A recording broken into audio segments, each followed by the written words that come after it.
Hey everyone, welcome to spell bee. आज हम बात करेंगे एक अमेरिकन फिल्म के बारे में जिसका नाम है Knowing. Going ahead there will be some spoilers. 1959 का साल था। एक लड़की जिसका नाम लुसिंडा है वो अपने स्कूल में थी।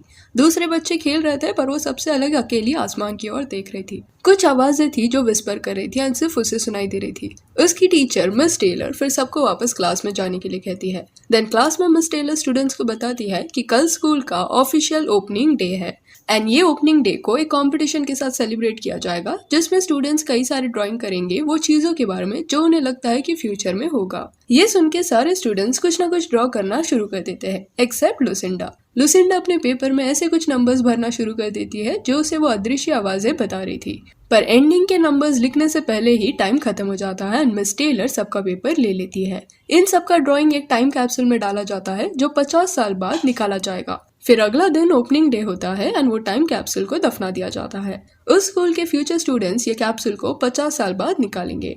टाइम कैप्सूल को दफना के हो जाने के बाद मिस टेलर देखती है कि लुसिंडा उसकी जगह से गायब हो गई है। पूरा स्कूल का स्टाफ उसे ढूंढने लगता है। मिस टेलर स्कूल के बेसमेंट में भी जाती है एंड एक डोर के पीछे से फिर उन्हें आवाजें सुनाई देती है। जब वो डोर खोलती है वहां उन्हें डरी हुई लुसिंडा दिखाई देती है जो बचे हुए नंबर्स को डोर पे कुरेद कुरेद के अपने नाखून से लिख रही थी। ये वो नंबर्स थे जो वो पेपर पे नहीं लिख पाई थी एंड वो मिस टेलर को बोलती है कि ये जो आवाजें उसे सुनाई दे रही है वो प्लीज रोक दे। Now fast forward to 50 years later. ये प्रेजेंट डे है यानी कि 2009। यहाँ पे जॉन नामक पर्सन जो एक एस्ट्रोफिजिसिस्ट है वो अपने डिप्रेशन से जूझते हैं। जॉन की वाइफ का डेथ एक फायर एक्सीडेंट में हुआ था जिसके बाद से उसे लगता है कि लाइफ का कोई मीनिंग ही नहीं है। उसका एक बेटा भी है जिसका नाम केलब है। देन अगली सुबह केलब का स्कूल देखने मिलता है। ये वही स्कूल है जिसमें लुसिंडा पढ़ती थी। यहाँ 2009 में अनाउंस होता है कि वो 50 साल पुराना बरी किया गया टाइम कैप्सूल को आज निकाला जाएगा। कैप्सूल को फिर निकाला जाता है जिसके बाद रैंडमली सारे स्टूडेंट्स को उसके अंदर के ड्राइंग्स बांटे जाते हैं। केलब के पास लुसिंडा का एनवलप आता है जिसमें ड्राइंग की जगह नंबर्स उसे मिलते हैं। उस पेपर की ओर देखते वक्त केलब को भी लुसिंडा की तरह आवाजें सुनाई देती है एंड एक आदमी भी दूर खड़ा हुआ दिखाई देता है जो बाद में गायब हो जाता है। घर आने के बाद जब केलब अपने डैड से बात करता है तब उसके डैड वो पेपर को देख लेते हैं जो केलब स्कूल से लाया था। केलब को ये पेपर रिटर्न करना चाहिए था बट वो इंस्टेड इसे घर लेके आ गया था जिस वजह से जॉन अपसेट होते हैं। देन केलब को जॉन सुला देता है एंड वो लिस्ट ऑफ नंबर्स को देखने लगता है पर उसे कुछ समझ नहीं आता। फिर गलती से वो अपना विस्की का ग्लास पेपर के ऊपर रख देता है जिसके बाद एक सर्कल में पेपर गिला हो जाता है। फिर वो सर्कल के अंदर के नंबर्स को बोर्ड पे लिखना शुरू करता है। ये नंबर्स देख के उसे समझ आता है दैट ये 9/11 है यानी कि सितंबर 11, 2001 और ये दिन पे ट्विन टावर्स पे बड़ा अटैक हुआ था एंड इस अटैक में 2996 लोगों की जान गई थी। जॉन को लगता है कि ये सिर्फ एक इत्तेफाक है कि 50 साल पहले ये एग्जैक्ट नंबर किसी ने एक पेपर पे लिख दिया था बट फिर भी वो पेपर के सारे नंबर्स को व्हाइट बोर्ड पे लिखना शुरू करता है। देन ही रियलाइजेस कि लिस्ट में काफी ऐसे सिमिलर डेट्स है जिस दिन पे कुछ हादसे हुए हैं जैसे explosions, attacks, earthquakes, hurricanes and और भी कई चीजें एंड कितने लोगों की जान गई है वो दिन पे वो भी वहाँ लिखा गया है। एंड ये नंबर्स 1959 के बाद जो भी हादसे हुए हैं उसी डेट के ऑर्डर में है। जॉन फिर ये सारे नंबर्स में से ट्रेजेडी के डेट वाले नंबर्स को रेड मार्कर से और कितने लोगों की जान गई वो ब्लू मार्कर से हाईलाइट करता है पर बीच बीच में ऐसे कई नंबर्स होते हैं जिनका कोई सेंस नहीं बनता। इस वजह से अगले दिन जॉन अपने कलीग फिल से मिलता है एंड उसे ये नंबर्स एंड प्रेडिक्शंस के बारे में बताता है कि कैसे वो फायर एक्सीडेंट जिसमें उनकी वाइफ की डेथ हुई थी ना वो डेट भी इस लिस्ट में प्रेडिक्ट किया गया है एंड ये लिस्ट के हिसाब से 3 ऐसे हादसे हैं जो अभी तक हुए ही नहीं है एंड एक हादसा कल होगा जिसमें 81 लोगों की जान जाएगी। पर फिल इस पे विश्वास नहीं करता सेइंग कि ये कोइंसिडेंस है एंड लिस्ट में ऐसे कई नंबर्स हैं जिनका कोई सेंस नहीं बनता। पर जॉन अपनी खोज जारी रखता है। वो मिस टेलर को ढूंढते हुए जाता है जो लुसिंडा की स्कूल टीचर थी 1959 में जो अभी ओल्ड हो चुकी है। वो मिस टेलर को पेपर दिखा के पूछता है कि क्या ये एक्चुअल में 50 साल पहले दफनाया गया था कि नहीं। मिस टेलर देन कंफर्म्स कि ये ओरिजिनल पेपर है एंड ये भी बताती है कि कैसे लुसिंडा ने डोर पे भी कुछ नंबर स्क्रैच किए थे।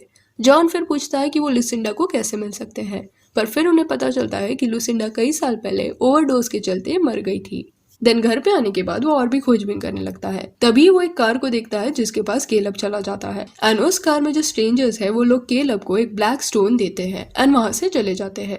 ये देख के जॉन भाग के आता है, केलब को बुलाता है एंड ये कहता है कि उसे स्ट्रेंजर्स से बात नहीं करना चाहिए। फिर इंटरनेट पे वो लुसिंडा की मौत एंड फैमिली के बारे में ढूंढने लगता है एंड उसी समय उसकी बहन ग्रेस उसे सरप्राइज देती है। ग्रेस यहाँ चाहती है कि जॉन उनके फादर से मिलने आए जिनसे उन्होंने कई साल से बात नहीं किया है।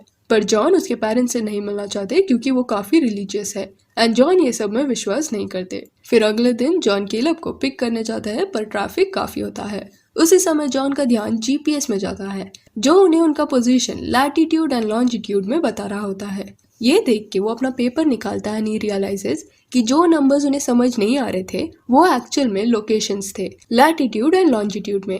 कौन से दिन पे हादसा होगा एंड कौन सी जगह पे होगा और कितने लोग मरेंगे, ये 3 चीज उस पेपर पे लिखी गई थी एंड एग्जैक्ट कोऑर्डिनेट जो जीपीएस पे दिखाया गया था वो पेपर पे भी था एंड उस पेपर के हिसाब से उसी जगह पे 81 लोगों की जान जाएगी और जॉन भी अभी वहीं पे है। इस वजह से वो कार से बाहर उतर के देखने जाता है कि इतना ट्रैफिक क्यों है। जब वो ट्रैफिक ऑफिसर से बात कर ही रहा होता है तभी एक एरोप्लेन अचानक से रोड पे क्रैश हो जाता है एंड काफी लोग उसमें मर जाते हैं। देन घर जाने के बाद जब वो न्यूज देखता है तब उसे पता चलता है कि उस क्रैश में 81 लोगों की जान चली गई है जिस तरह लुसिंडा ने प्रेडिक्ट किया था। फिर रात को केलब के रूम में वो स्ट्रेंज मैन वापस से आता है एंड केलब को डिस्ट्रक्शन के विजन्स दिखाता है। केलब चिल्ला पड़ता है एंड जॉन भाग के उसके रूम में आ जाते हैं and he hugs him. John उस अनजान शख्स को घर के बाहर देख लेते हैं पर बाहर जाने पे वहाँ कोई नहीं होता। देन अगले दिन जॉन एंड उसका बेटा एक म्यूजियम में एक औरत एंड उसके बच्चे का पीछा करते हैं। म्यूजियम में वो उससे पहचान बढ़ाने की कोशिश करता है। वो लड़की का नाम डायना होता है जो लुसिंडा की बेटी है। बाद में लंच पे जॉन बताता है कि वो उसे इसलिए फॉलो कर रहा था क्योंकि उसे उसकी माँ लुसिंडा के बारे में पूछताछ करनी थी।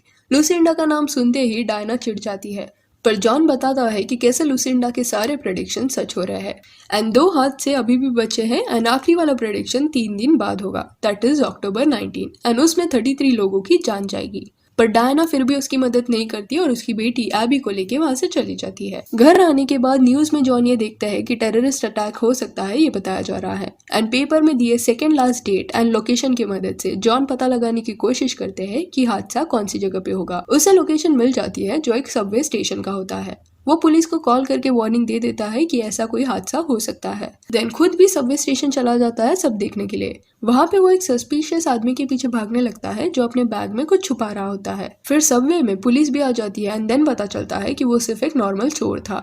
सबवे से ट्रेन निकलने ही वाली होती है पर तभी दूसरी एक डीरेल हुई ट्रेन विद नो कंट्रोल उनकी ओर बढ़ती है। वहां से सारे लोग भागने लगते हैं पर वो आउट ऑफ कंट्रोल ट्रेन कई लोगों की जान ले लेती है।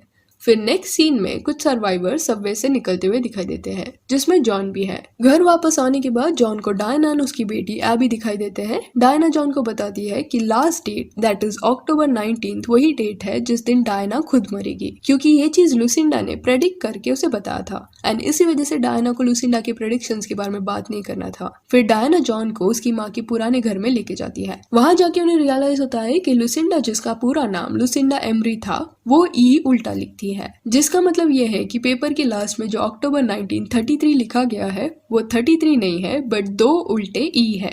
फिर घर के अंदर जाने के बाद जॉन को एक बोर्ड दिखता है एंड ही रियलाइजेस कि ई जो लास्ट प्रेडिक्शन में लिखा गया था उसका मतलब है एवरीवन एल्स यानी कि सबके सब मरेंगे। वो घर में इवन उसे कई ब्लैक स्टोन्स भी मिलते हैं जैसे केलब को दिया गया था। बाहर केलब एंड एबी कार में उनके पेरेंट्स का वेट कर रहे होते हैं पर वापस से उन्हें वो विस्परिंग साउंड सुनाई देता है एंड वो स्ट्रेंजर्स वहां भी आ जाते हैं। केलब जल्दी से कार का हॉर्न बजा देता है एंड उसे सुन के जॉन वहां भाग के पहुंच जाता है। वहां उसे एक स्ट्रेंजर दिखता है जिसका पीछा वो करने लगता है। जब जॉन उसे पूछता है कि उसे क्या चाहिए तो इस पे वो स्ट्रेंजर अपना मुंह खोल के एक साउंड निकालता है एंड एक रोशनी उसके मुंह से बाहर आती है। फिर वो स्ट्रेंजर गायब हो जाता है। फिर वापस से जॉन के घर में पहुंचने के बाद डायना एंड जॉन रियलाइज करते हैं कि लुसिंडा ने सबकी मौत होगी ऐसा प्रेडिक्ट किया है एंड वो डर जाते हैं। देन अगली सुबह जॉन एबी की ड्राइंग देखते हैं एंड उन्हें लगता है कि शायद फाइनल डिजास्टर का सन से कुछ लेना देना होगा। जॉन फिर अपना कई महीनों पहले का रिसर्च पेपर निकालते हैं एंड देखते हैं कि कल दुनिया खत्म होगी ये जो लुसिंडा ने प्रेडिक्ट किया था उसी दिन के आसपास इवन उनके रिसर्च में भी जॉन ने ये डेट मेंशन किया है जहां उन्होंने लिखा था कि एक वक्त पे सन से इतना जोर से आग निकलेगी कि जो भी सोलर सिस्टम में प्लैनेट्स है वो खत्म हो जाएंगे। वो भाग के फिर ऑब्जर्वेटरी में जाते हैं एंड वहां जब वो सन का रीडिंग्स देखते हैं तब उन्हें काफी अबनॉर्मल लेवल के सोलर रेडिएशंस देखने मिलते हैं। वो समझ जाता है कि जल्दी इतना बड़ा सोलर रेडिएशन एमिट होगा कि सब डिस्ट्रॉय हो जाएगा। फिर जॉन के घर पे आने के बाद सब एक अंडरग्राउंड केव में छुपने का डिसीजन लेते हैं। सब निकलने के लिए रेडी होते हैं एंड जॉन केलब को बुलाने उसके रूम में जाते हैं एंड तभी वो देखता है कि उसका बेटा भी लुसिंडा की तरह नंबर्स लिख रहा है एंड कुछ पेपर पे लिखा है उसने एंड कुछ डेस्क पे। ये देख के जॉन समझ जाता है कि आखिरी के जो नंबर्स लुसिंडा ने डोर पे लिखे थे वो इम्पोर्टेंट है, तो भाग के स्कूल चला जाता है एंड वो डोर निकाल के लेके आता है एंड पेंट स्क्रैप करना शुरू करता है। बट दूसरी तरफ डायना इम्पेशेंट हो जाती है, तो वो जॉन को छोड़ के बच्चों को लेके छुपने के लिए चली जाती है। अल्टीमेटली जॉन को नंबर्स मिल जाते हैं एंड वो अज्यूम करता है कि ये लोकेशन के कोऑर्डिनेट्स होंगे। फिर वो नंबर्स जीपीएस में डालता है ये सोच के कि लुसिंडा ने जो जगह उन्हें बचा सकती है उसका लोकेशन डोर पे लिखा होगा। एंड वो नंबर्स डालने के बाद जॉन को जीपीएस दिखाता है कि ये जो लोकेशन है वो लुसिंडा के घर का है। फिर बाहर आके जब वो देखता है तब सब ऑलरेडी निकल चुके होते हैं। फिर वो डायना को ढूंढने निकल जाता है। डायना गैस स्टेशन पे गैस भराने के लिए रुकती है एंड तभी न्यूज में ये देखने मिलता है कि गवर्नमेंट सबको अंडरग्राउंड शेल्टर लेने का एडवाइस दे रही है।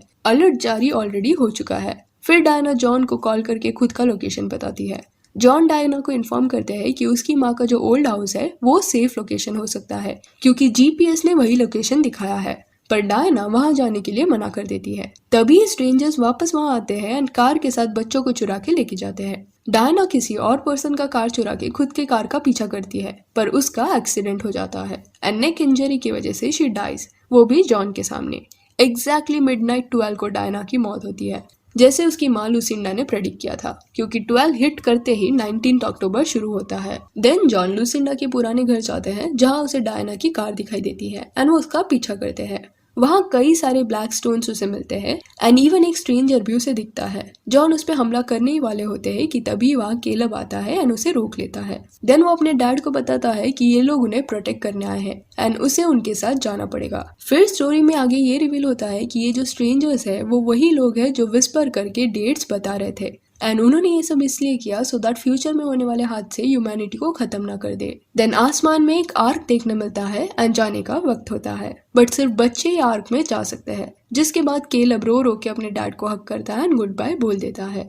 सारे स्ट्रेंजर्स एक लाइट में कन्वर्ट हो जाते हैं एंड बच्चों को लेके जाते हैं। फिर अगले सीन में अर्थ में से ऐसे कई आर्क को निकलते हुए देखा जा सकता है। जॉन फिर उसी सुबह रास्ते पे खुद को पाते हैं एंड वो उठ के अपने खुद के फैमिली के पास चले जाते हैं। उसकी बहन एंड पेरेंट्स से वो मिलते हैं एंड सब हक कर लेते हैं। सूरज की आग अल्टीमेटली धरती तक पहुंच जाती है एंड सब खत्म हो जाता है। दूसरी तरफ ये देखने मिलता है कि आर्क बच्चों को अलग अलग जगह पे ड्रॉप करके चला जाता है एंड वो सब खुश भी है। देखा जाए ना तो ये स्टोरी नोआज आर्क की तरह है। जब दुनिया खत्म होने आती है तब एक एक स्पीशीज में से मेल एंड फीमेल को बचाया जाता है एंड इस स्टोरी में बच्चों को शायद इसलिए सिलेक्ट किया होगा क्योंकि बच्चे मासूम होते हैं, अडल्ट की तरह नहीं। वो एक नई शुरुआत कर सकते हैं एंड उन्हें प्रोटेक्ट करने के लिए स्ट्रेंजर्स आसपास ही रहेंगे। So that's it for this video. आपको ये स्टोरी कैसा लगा ये हमें कमेंट सेक्शन में बताइए और ये वीडियो अच्छी लगी तो लाइक एंड शेयर करें और ऐसे और अपडेट्स के लिए चैनल को प्लीज सब्सक्राइब करें। Thank you.